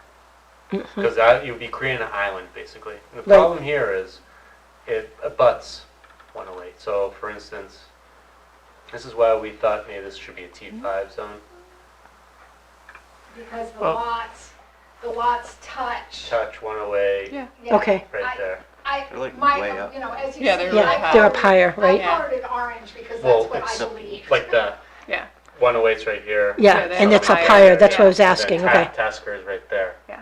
okay, I'm saying the fronts of a lot of those houses Right. are Yes. way Right, up so high and Yeah. then you got, So you're not really so, gonna- yeah, exactly. So Yeah. it's, And again, this is not Not a much place there. where you're gonna get a bunch of change right away. this might be a great candidate. Well, but we're talking about changing all the streets, cutting off the bottom of that triangle, right? No. No, Yeah. The Stratford plan is that, no, that Exeter becomes a one-way, So, all right, no, coming- so that's totally different. All right, so what And- Scott's talking about is the town is considering trying to get on the 10-year plan for this to become one way, right from South Street, like 108. This is where the blinking light is. Yeah. Down right here, and then you can go either 152 or down Jerry Ave. If you're coming from 152 and Exeter is a downtown- one-way coming up, right? No, so you could only turn right here. You couldn't go down this way. Right. So now funnel people right there, and then you gotta go up and down, up and down. So that And ends that that corner awful- was gonna be Yeah, cut that off weird- too. Yeah. Yeah. Maybe, I'm not sure the exact design, but Okay. again, And Yeah. again, that was one of the reasons that, so when I colored the map, I started coloring the map, and then I came over and spent the morning with Bart to finish coloring the map, because I wanted to be sure that we were doing what made sense for what else you were planning, which is why and that reconfiguration of the streets is one of the reasons that we thought that that triangle should be T5 and not T4. And further, these might be great candidates for adaptive reuse. Absolutely. they So are. you have nice houses there that, some of them are pretty big, that could be, put another unit in there or so. And so that's kind of what we're thought too, kind of, the logic there. And then, there's only so many lots along this road. There's a couple of nice old houses next to the train track right there. There's a big farmhouse here that has, not that lot, but down here, I think. Yeah, they were redoing Yeah, the siding. Yeah. Right. So, adaptive reuse there. So again, also we're planning for the future. What could it be in 75 years? Obviously, hoping the code doesn't. And what you want to do is, But like, make it possible for change to happen gradually in the direction we want to go. Would there have to actually be a red light there? Sorry, and it I seems know. off. You're Alright, stuck yeah, on that. you're stuck on Yeah, no, it's a good point, yeah, So it yeah, would. so Because there you could have be a to- signal there. There could be. Traffic. That'll slow the traffic It's It's gonna down. be- like a problem in the morning. Yeah, But I think that be studied. I mean, again, I am all about the rotary, all about the roundabout. Take up a lot of space. It does. They don't take that much space, don't- and you you can wouldn't build do little it. ones. I mean, I was just in France, and last year I was in the UK. I mean, God, in the UK, they build them that the spot is smaller than the circle in here. Yeah, And that's and they work fine. traffic. You know, but they don't have But that's, pickup that's trucks Europe. there. Yeah, they don't have pickup trucks. They do. Just drive Oh, over yes, it. They do. They drive box trucks across them and semis. so this is a hypothetical. We're not in the 10-year plan. Yeah. So So we don't have to it worry could about be it on the tonight. 10-year plan. So there's a lot of work to be done in order to get on that. Well, So we're trying to consider it. we're so- considering. Yeah, you have to As look part at of it. the That was one design though. So, I mean, let me pause here. Stratford Regional Planning Commission was allotted only a certain amount of money to pay a firm to do conceptual designs on the fly. Yep. So not, a ton of, analysis was done to see what are the other alternatives. So there could be other alternatives there. And again, the point really is that that triangle abuts so much of the rest of the T5 on two sides that it just made sense to make it all T5. Regardless of when you get the 10-year plan in place. Because if you turn it to, it just would look strange to feel. So if you were to have T5 right here, and then you hop over here, it's T4, across the street right there, it wouldn't And that's match. never a good idea. It is never a good idea to put a different zone across the street. It leads to conflict and unhappiness. So that's part of the form base. Yeah. there are like 3 Yeah. commercial lots in there right now, maybe 4 total. In the triangle, Yeah. it's right here. 1, 2, 3, 4, 5, 6, And then 5. like And then maybe where I'm down here, I think it's vacant 6. and the rest of it's just And then you residential. got Dino Mart here. And And then- likely, I mean, what could happen is that with the T5 zoning, those buildings could be adaptively reused more easily than they can. But what's most important, we gotta reach out to the property owners and do the same exercise. Yeah, you Yeah, do, it sounds you do. like it's Yeah. not. But that's what we're thinking, if this is gonna be extended, that's the most logical at this point, but again, we gotta reach out and see what people are comfortable with, so. So we'll do the same, and we can say, I mean, if people on one end of town are like, yeah, that building is too big for down here, we can take it out of the list. I mean, we can find, I was talking to Bart, I mean, we can do things like, you can say, this building is only okay on a corner, in a corner condition. I mean, we can make the code as specific as that. So, yeah, we should set up some meetings. So what's the impact on the historic stuff that we recently did like a year ago? Again, that would have to be, you would still have the same, controls along the downtown. Yeah. So it doesn't change. The The look, historical district. yeah. So you have 2 things. This is what we're gonna have to kind of suss out, but right now we have the downtown commercial overlay district, which references the design in the site plan review regs. Now we'll have this overlay, these are the type of building types you can have, but they don't regulate the design, just what the box is. And, That's in and here, whatever yeah. you have in addition would regulate the Would design. regulate it. So like It's if you gonna fit read the it, condition of the other buildings around it or whatever. what's on the books right now. Architecture. Yeah. That would not change. So like, you do 50% change, you go on plan board review. You know, like those still apply, then the design standards are there. No, I know that. I didn't know if there was a thought of changing that along with this. I think there's a lot of emphasis on how downtown feels. So I Yeah. think the downtown commercial would, unless you want to reopen that as a board, you would stay the same. It's just you would change what the zoning districts are and then what types of buildings, what the shells are, and the density and the lot dimensions like that. So the actual redevelopment of those buildings would still have to follow what's on the regulations right now, what's codified right now. I figured it did. I just didn't know if it was a tandem thing to look at both. Thank goodness you do not have to reopen that if you don't want to.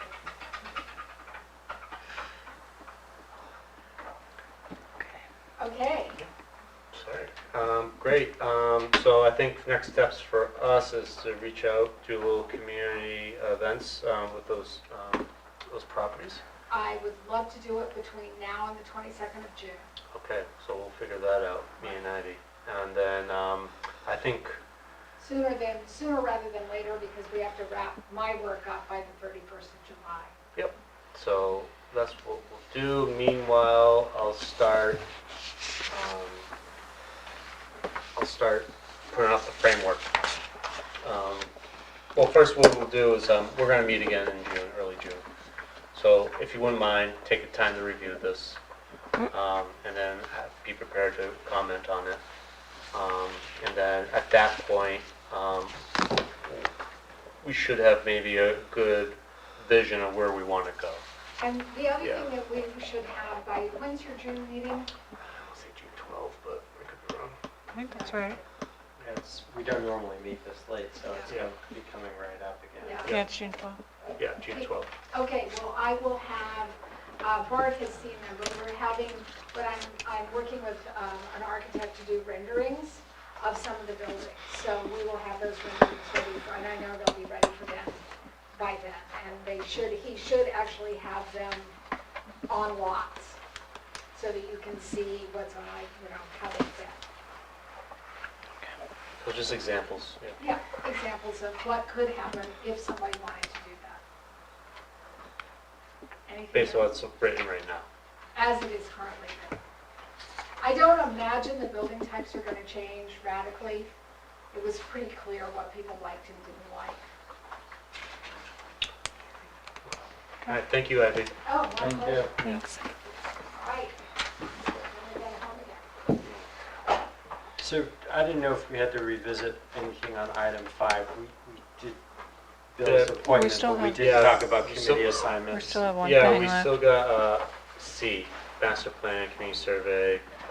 I don't know if I'll pass these out. This Yeah. packet thing? Yes, that. So in front of you, there's a draft of some questions, some of them, thanks Bill.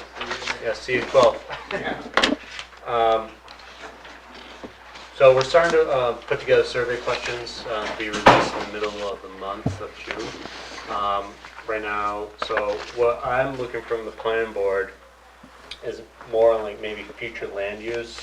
There's specific questions that you would like consider to ask in the community. Let us know. The other ones, so arts and culture, I think we're gonna have filled. Recreation will be all set.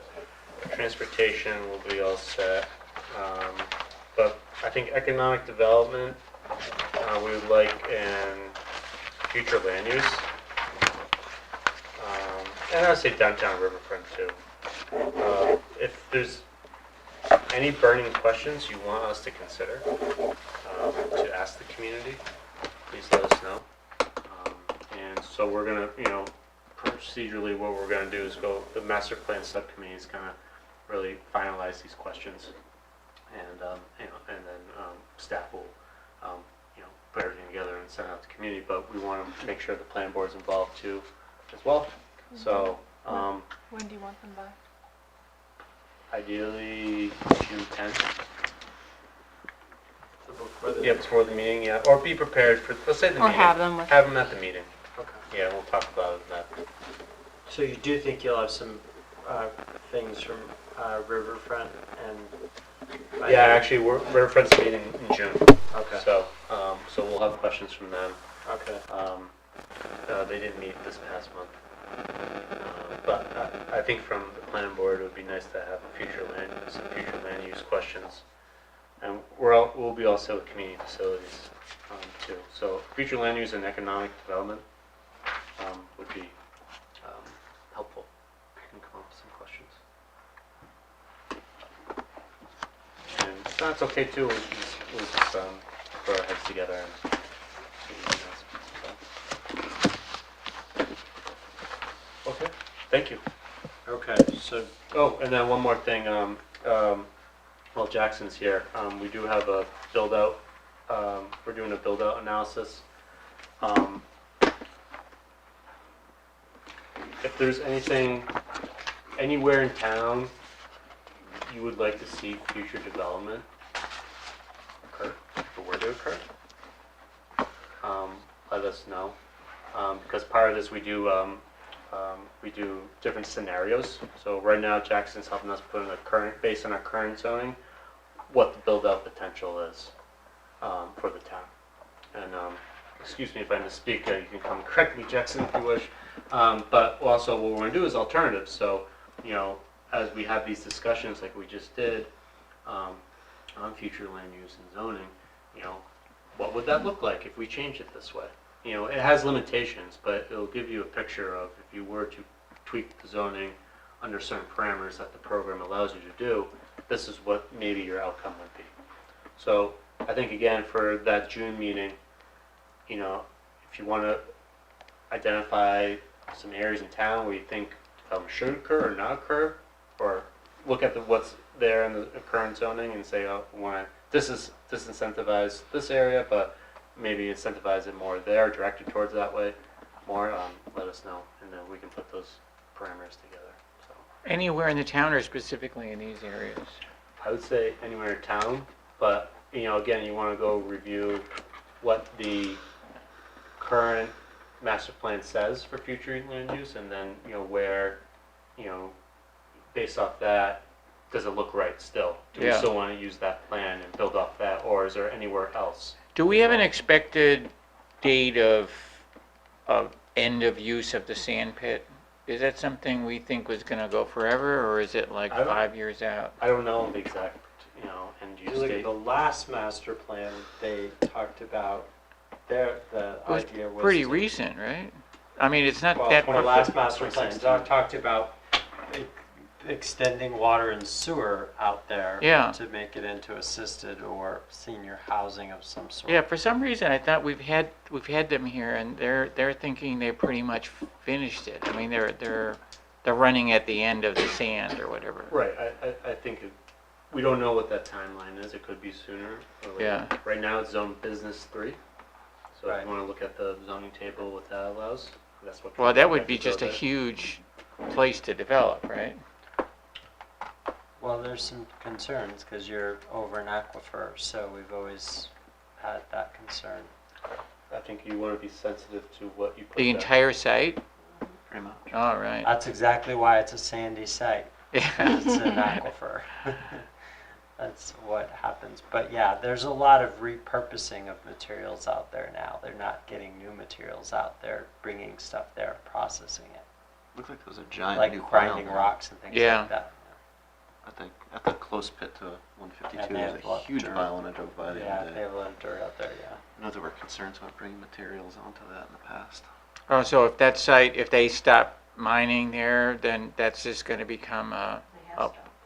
Yeah, I don't think they're getting new materials out, but they bring things there which they can then process. yeah. But I mean, when they stop doing that, then that land just becomes, Well, that's part of what the master plan should talk about, like, what are the possibilities there? yeah.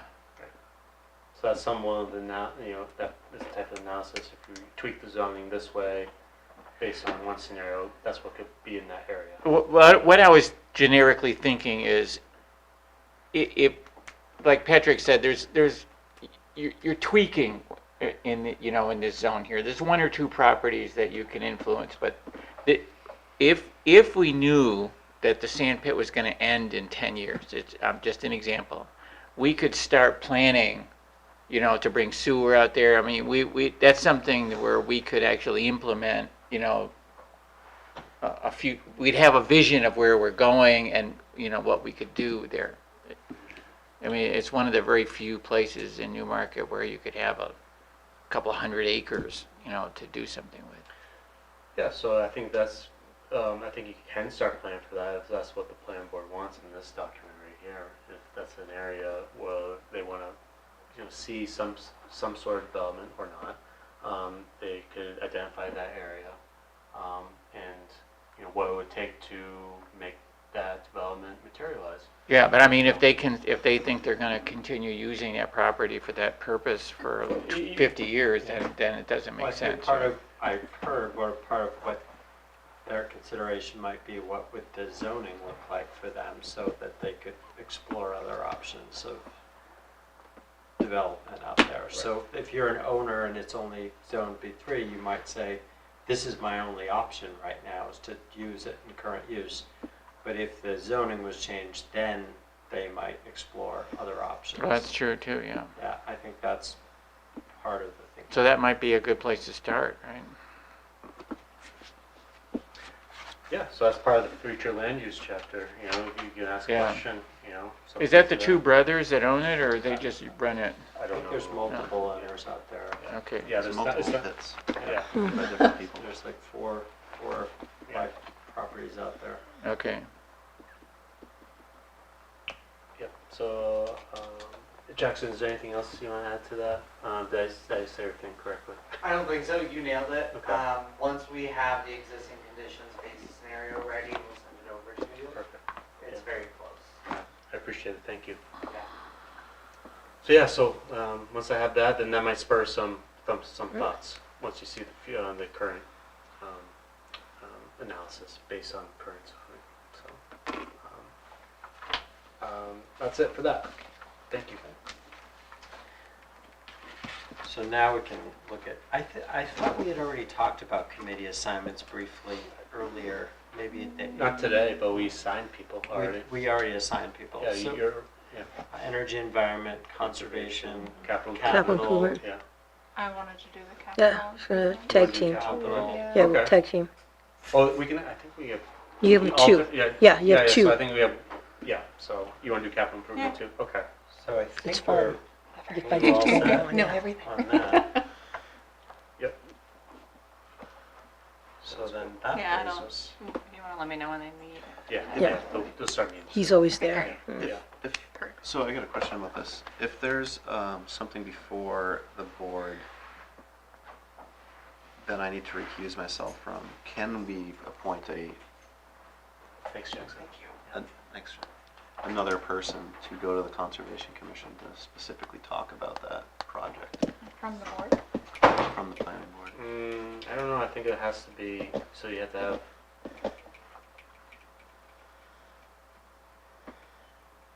Because it's like an alternate, basically.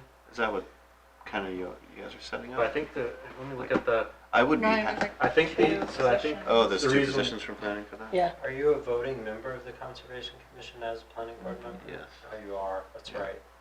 So, let me look at I mean, the- you could still report back on it, you just can't vote on it. Well, I'm not really supposed to discuss it. Oh, really? Yeah, that's why I You mean recuse what and go What sit. happened at the meeting? Can't say. No, a specific project, so Right. they're gonna build X, Y, Z, here's the plan set, let's look at it together and see if there's any comments we wanna send to the planning board. But you can report back what the commission said about it, because you're just reporting But what not your someone Right, comments but else you or said. don't bring the everybody else. insight of the board to the people that you're sitting with. Right. I Right, sit but- over there But while that's they why you discuss do it. it, you do it at this point. You're not talking about it during a public hearing, then you recuse yourself. So I say if it were to come, if you're reporting on a project conservation's reviewing hypothetically, the planning board would be reviewing it. No, one that I have to recuse from, that's what I was saying. One Why that would I'm you recu- recuse yourself? Because my company worked on it. Yeah, Like- so he Like can't. the one down on 152. All right, so from the planning board, you recuse yourself. I have to recuse Yeah, right, myself I from understand all that, I understand that. discussion. I understand it, but, so you want to say, how do you talk about it at conservation? the project at Like- the planning board. Like, someone from the planning board would go and sit, like the way we always did it when I was on the Conservation Commission, was the Val or whoever the rep was, would come with the plan set and say, hey, here's the plan set, you guys should really look at this. This is what they're doing on this piece of property, and this is how it's gonna impact maybe wetlands, or this is what the drainage analysis, like discuss the project, Okay. and then brought comments back. I mean, we've only had one maybe that was worth that in the last 3 years, because there hasn't been a heck of a lot happening in So town. was that because they had to go to conservation because of wetland impact? Not all the time. Alright, so it was just a report. It was both. It was, hey, they're doing this, it's close to the buffer, do you have any comments you want me to bring back? Okay. You know? So I don't necessarily think it has to be someone from the board. I think I can do that administratively. Is that something, you want to talk about? Yeah. You know? That makes sense. If Bart's gonna be there at those meetings, How do you feel about that, Jeff?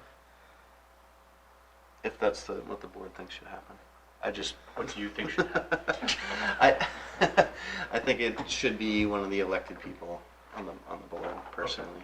Okay. But maybe that's just not the way it can administratively work, because they're not the appointed member to become a voting member on the Conservation Commission.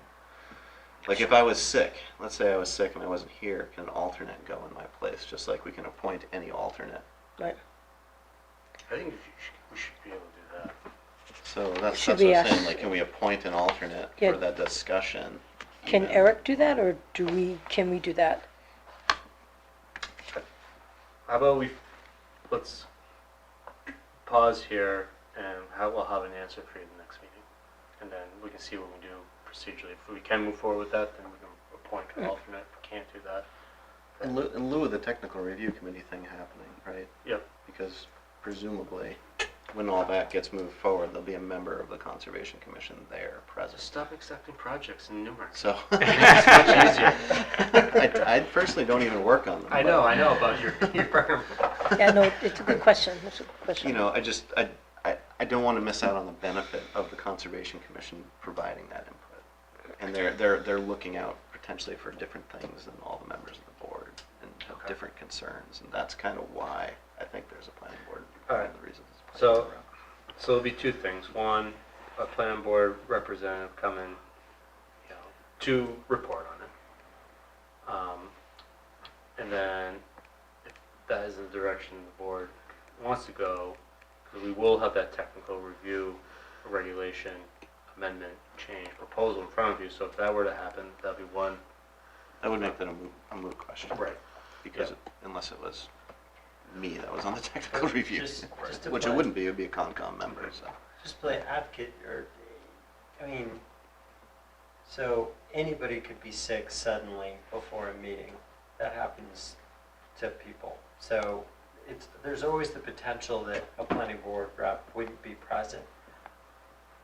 And you're saying it's more like the expertise that that planning board person brings to the process of the review that the Conservation Commission might be doing on a project. In other words, they say, oh, you guys might want to look at this because I have this knowledge that I'm sharing. Is that what you're thinking? Yes. That some- would be like- lost if that planning board member's not there? Yeah, just bringing a project up in general. Just bring up a project.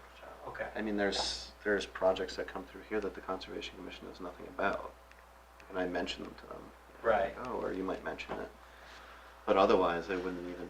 They don't see a plan. They don't know typically they're not clicking on every planning board meeting and looking at every plan set that goes through in detail. You know, thinking if like, geez, maybe the conservation should send a comment to planning about this one.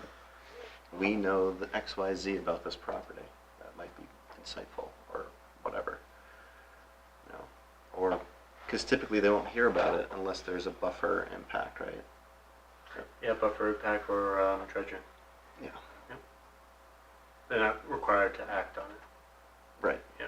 Or if DES is involved, right? Right.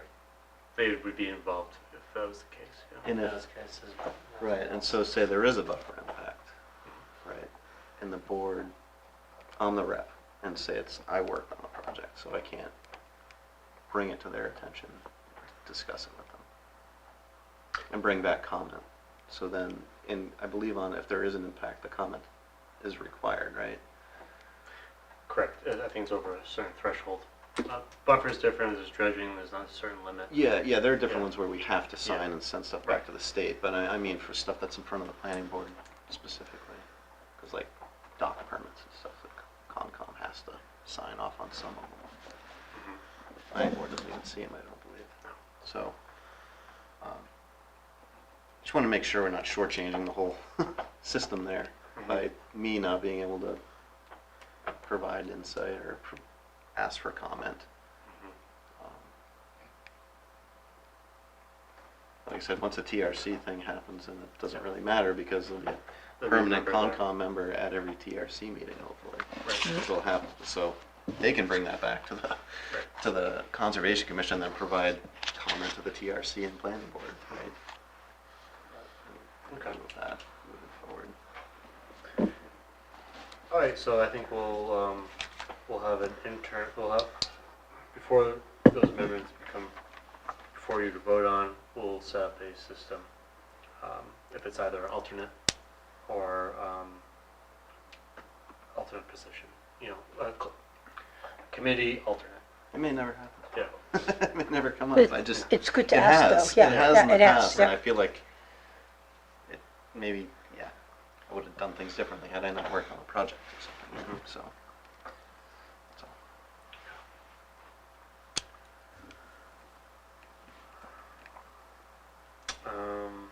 So, energy environment, do you have anything, Patrick? The only thing that will be next meeting, I'll have something, nothing really came out of the last meeting. We did the questions a couple meetings ago, and you've got those, so you've seen those. That's really the only thing we did. Thank you. Jeff, conservation? We went over open space plan for master plan stuff, and again, great job by the Concom in general. They had tons of great comments. They spoke about it at length, as you know, I think you were there, Yeah. typically do. Great job by Ellen throwing this document together, I believe, herself, SRPC.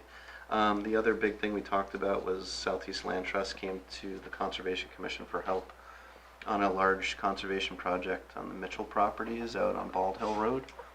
Mostly 95% in Newmarket, probably. About. So CELT has multiple partners that they're working with on it. They're going to hold an easement, or actually ownership, I believe, on the one piece of property, and they kind of basically asked us for help and funding to purchase that piece. Fish and Game is going to get the other half.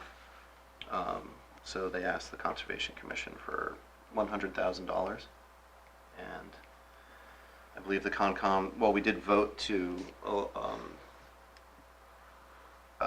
in favor of the project and to support the project, fiscally, and just the idea of it as well.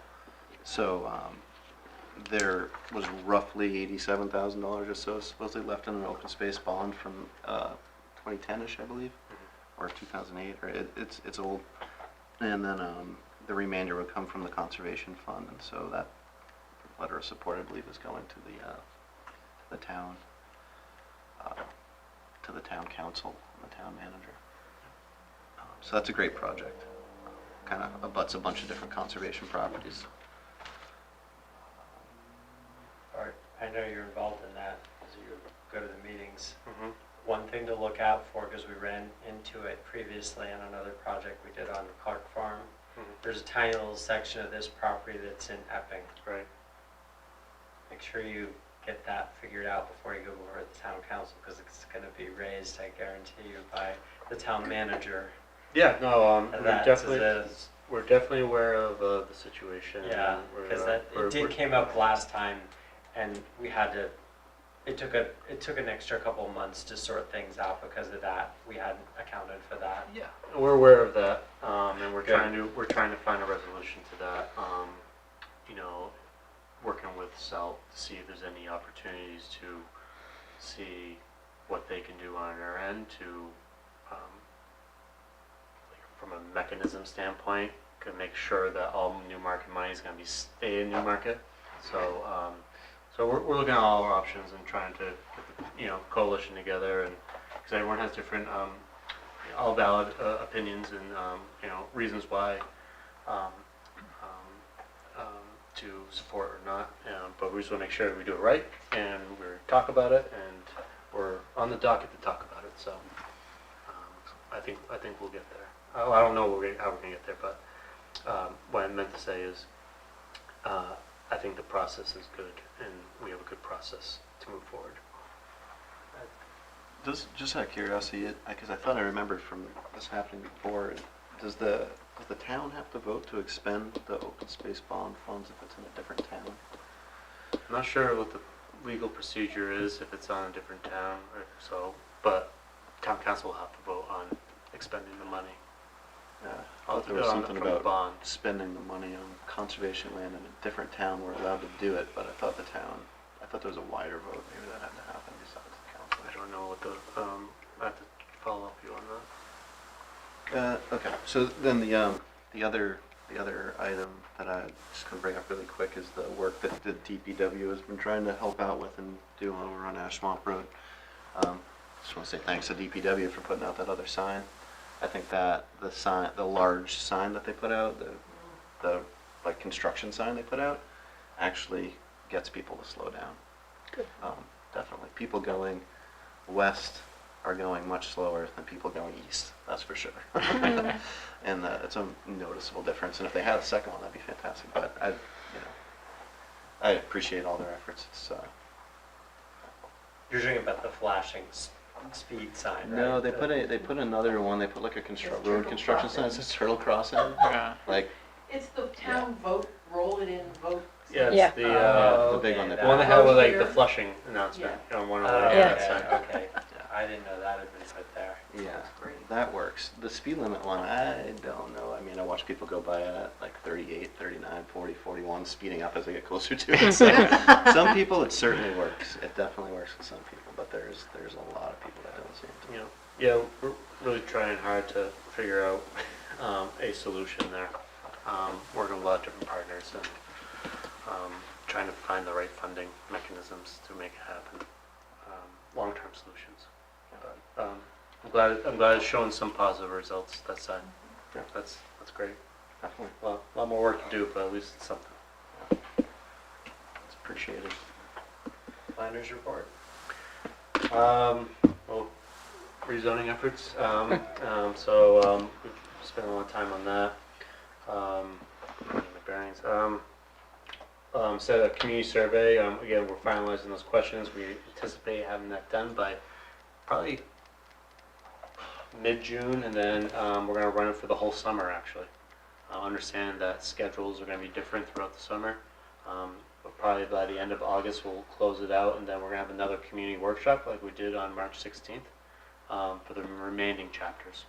So we'll have that again, and then in addition to that will be our design charrette. That's scheduled for the 17th and 18th, I believe. So it's Friday, Saturday, October, whatever that is. I believe that's what it is. Double check. So I am accurate. Tis the 18th and 19th. So it's a 2-day event to help us really understand how people use the downtown riverfront and how they like to use it in the future. So that's exciting. We're going to apply for a coastal resiliency grant, building off the one that we currently have, which has helped us fund the chapter for the downtown riverfront chapter. This new grant will help us put together a long-term phasing plan based off what we hear from the community and what's in that chapter. And it kind of lays out different funding mechanisms, what's prioritized, whatnot. So, and also we'll looking to maybe have a recommendation come out of that establish a new capital reserve fund to help save for these projects down there. So we're looking at that. So putting that together. There's a couple communities, community members out there. One of them, they're concerned about stormwater maintenance. There's some neighborhoods, older subdivisions, they don't know what their responsibilities are for their maintenance of their stormwater infrastructure. So they're looking, they don't know like who's responsible for it, if it's, you know, the property owner or, you know, collectively property owners or HOA. So Lindsay and I are gonna kind of hold like little discussions with them, with the community, neighborhoods, to say this is what you can do, this is what you're responsible for, and this is how you can, you know, solve the problem or maintain maintenance of your BMPs. So we'll be doing a little community outreach there, which is positive. So everyone's on the same page. So that's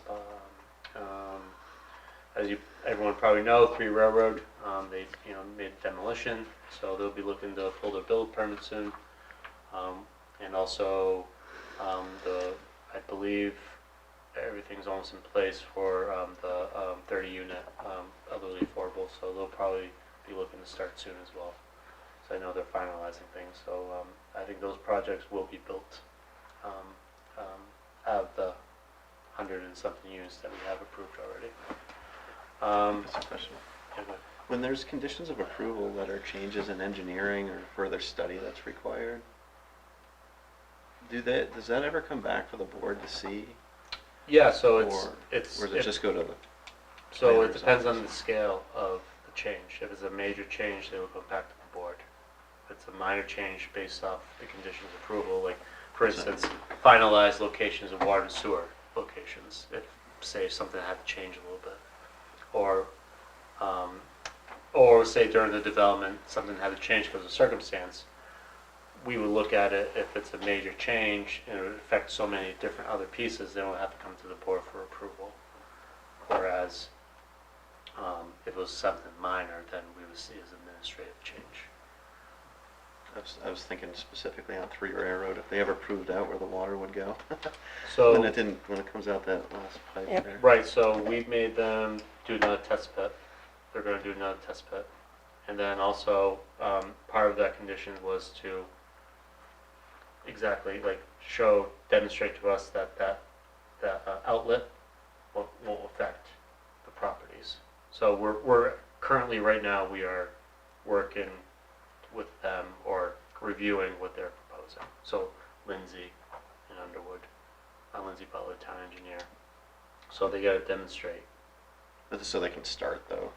Well, demo. They can demo. demo it. They don't have their building permit yet. So it would have to happen before the building permit. Okay. Yeah. Like, Yep.